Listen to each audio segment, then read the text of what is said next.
Hi friends, எல்லாருக்கும் வணக்கம். இன்றைக்கி நம்ம சேனலில் ஒரு சிம்பிளான ஒரு ஃபேஸ் பேக் தாங்க பார்க்க போகிறோம். இந்த ஃபேஸ் பேக் பண்ணுறதுக்கு ரெண்டு பொருள் இருந்தால் போதும். ஒரு நிமிஷம் கூட ஆகாது. ஈஸியான ஃபேஸ் பேக் தான். வாங்க எப்படி பண்ணுறதுன்னு பார்க்கலாம். ஸோ அதுக்கு முன்னாடி நம்ம சேனலை இன்னும் சப்ஸ்கிரைப் பண்ணாமல் இருந்தீங்கன்னா சப்ஸ்கிரைப் பண்ணிக்கோங்க. அப்போ தான் நம்ம சேனல் க்ரோத் ஆகிறதுக்கு ரொம்பவே ஹெல்ப்ஃபுல்லாக இருக்கும். கூடவே இன்ஸ்டாகிராமில் ஃபாலோ பண்ணாமல் இருந்தீங்கன்னா அதுலேயும் ஃபாலோ பண்ணிக்கோங்க. ஏதாவது பர்சனலாக நீங்கள் டவுட் கேட்கணும்னு நினச்சிங்கன்னா நீங்கள் இன்ஸ்டாகிராமில் மெசேஜ் பண்ணலாம். இப்போ வாங்க வீடியோக்குள்ளே போயிடலாம். ஃபேஸ் பேக் ரெடி பண்ணுறதுக்கு ஒரு ஸ்பூன் அளவுக்கு கடலை மாவு எடுத்து வச்சுருக்கேன். ஒரு ஸ்பூன் போதுமானதாக இருக்கும். பட் உங்களுக்கு தேவைப்பட்டால் நீங்கள் எக்ஸ்ட்ரா சேர்த்துக்கோங்க. கடலை மாவு நம்ம ஸ்கின்னுக்கு ரொம்ப நல்லதுங்க.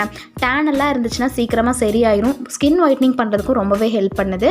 இது கூட பார்த்திங்கன்னா ஒரு 1/4 டம்ளர் அளவுக்கு அரிசி கழிஞ்ச தண்ணி எடுத்து வச்சுருக்கேன். ரைஸ் வாட்டரும் அதே மாதிரி தான் நம்ம ஸ்கின்னுக்கு நிறைய பெனிஃபிட்ஸை தரக்கூடியது. இதில் நிறைய மினரல்ஸ் எல்லாம் இருக்குதுங்க. மோஸ்ட்லி எல்லார் வீட்லேயும் பார்த்திங்கன்னா இந்த அரிசி கழிஞ்ச தண்ணியெல்லாம் நம்ம வேஸ்ட் பண்ணுவோம், கீழே ஊற்றிடுவோம். அந்த மாதிரி பண்ணாமல் ஃபேஸ் பேக்லாம் பண்ணுறப்ப யூஸ் பண்ணிக்கோங்க. இந்த ரைஸ் வாட்டரை சும்மாவே நீங்கள் அப்ளை பண்ணுறப்போ நல்ல ஒரு ஃப்ரெஷ் ஃபீலிங் கொடுக்கும். ஹைப்பர் பிக்மெண்டேஷன்லாம் இருந்துச்சு அப்படின்னா அதெல்லாம் சீக்கிரமாக சரியாயிரும். ஸ்கின் டோனும் நல்லா பிரைட்டன் பண்ணி கொடுக்கும். இப்போ ரெண்டையும் தான் நம்ம போட்டு மிக்ஸ் பண்ண போகிறோம். இந்த பேக் பார்த்திங்கன்னா எல்லாருமே ஜென்ரலாக யூஸ் பண்ணலாம். பட் கடலை மாவு சேராது அப்படின்னு நினைக்கிறவங்க கடலை மாவுக்கு பதிலாக பச்சைப்பயிறு மாவு யூஸ் பண்ணிக்கலாம்.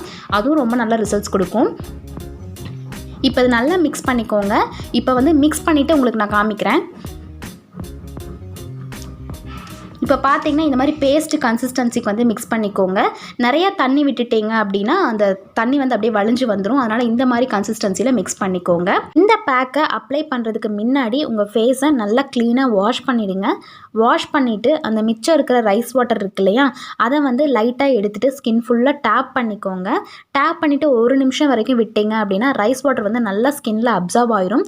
அதுக்கப்புறமா இந்த பேஸ்ட்டை நீங்கள் ஃபுல்லாக ஈவனாக அப்ளை பண்ணிக்கலாம். கண்ணுக்கு மேலே அப்ளை பண்ண பழக்கம் இருக்குது அப்படின்னா நீங்கள் அப்ளை பண்ணிக்கலாம். அப்படி இல்லாட்டி விட்டுருங்க. லிப்ஸுக்கெல்லாம் கூட நீங்கள் தாராளமாக அப்ளை பண்ணலாம். ஒரு பிரச்சனையும் கிடையாது. அப்ளை பண்ணிவிட்டு நல்ல ஒரு 15 to 20 மினிட்ஸ் வரைக்கும் காய விட்டுருங்க. கடலை மாவு பார்த்தீங்கன்னா நல்லா ஸ்கின்னில் படுறப்ப நல்லா இறுகி வரும். நல்லா டைட்டாக இருக்க மாதிரி நீங்கள் ஃபீல் பண்ணுவீங்க. அந்த ஸ்டேஜில் கொஞ்சமாக வாட்டர் எடுத்து ஸ்கின் ஃபுல்லாக டேப் பண்ணதுக்கப்புறமா மைல்டு மசாஜ் கொடுத்து நீங்கள் ஃபேஸ் வாஷ் பண்ணிக்கலாம். இதை நீங்கள் ரெகுலராக கூட ஃபாலோ பண்ணலாம். எந்த பிரச்சனையுமே கிடையாது. நல்ல ரிசல்ட்ஸ் கொடுக்கும். நீங்கள் ஒரு 3 to 4 டேஸ் யூஸ் பண்ணதுக்கப்புறம் தானாகவே யூஸ் பண்ணுவீங்க. அந்தளவுக்கு நல்லா ரெஃப்ரெஷிங்காக இருக்கும். ஸோ கண்டிப்பாக வீட்டில் ட்ரை பண்ணி பாருங்கள். இதே மாதிரி நிறையா ஃபேஸ் பேக்ஸ் நம்ம சேனலில் ஆல்ரெடி போட்டிருக்கேன். அதோட பிளேலிஸ்ட்டோட லிங்க் எல்லாமே கீழே டிஸ்கிரிப்ஷனில் கொடுக்குறேன். வேணுங்கிறவங்க செக் அவுட் பண்ணிக்கோங்க. இந்த வீடியோ உங்களுக்கு கண்டிப்பாக பிடிச்சிருக்குன்னு நினைக்கிறேன். வீடியோ பிடிச்சிருந்தா மறக்காமல் வீடியோக்கு ஒரு லைக் கொடுத்துருங்க. இந்த வீடியோவை உங்கள் ஃப்ரெண்ட்ஸ் அண்ட் ஃபேமிலி கூட ஷேர் பண்ணிக்கோங்க.